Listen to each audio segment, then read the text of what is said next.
Steve, look, this is an indictment on both sides of politics, really, because we're only in this position because successive governments haven't invested properly in our defence. 100%. I mean, both sides are to blame. This is an age-old problem. It's not something that has just happened under this government or even the previous Morrison-Turnbull governments. It's happened forever. One of the stats that stood out today, Sharri, which I found really would sheet it home to people, the entire numbers in the Australian Defence Force would only fill half of the MCG, which has a seating capacity of around 105,000 people. So we've got 60,000 in total in our Defence Force. They don't have the right equipment. We don't have the submarines, and the first of the subs, the nuke sub's not going to be here till 2035. Ships are not going to be here till the end of the decade. We have ageing aircraft. We don't have young people who are putting their hands up to join the Defence Force. We are completely underprepared. Paul Dibb's 100% right, but Jim Molan was saying this when he was alive, and he wrote a book about it, which everyone should read. No, the governments don't seem to want to have anything to do with this. It's just crazy stuff. I just hope Peter Dutton, in the lead up to the election, lays his promises out very clearly and puts money against them so that we can actually defend this country if we need to.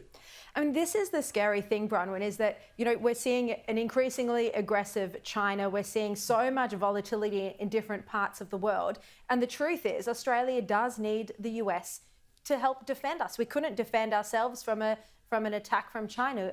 God forbid it doesn't happen. Absolutely true. Yeah. But that's why I've been so disappointed that Miles has been allowed to get away with this statement, oh, we're giving more money for defence. The promise is for $50 billion in 10 years' time. 5.7 billion at the end of the forward estimates. That's 4 years away before a penny is spent. The rot really began when we built the frigates, the Anzac-class frigates, and we built them for but not with.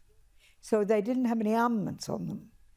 And I, when I was Defence Industry Minister, made a statement in a particular speech that said we'd made excellent floating targets.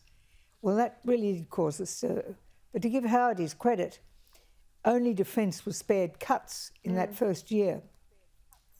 First term of government, and we did increase spending.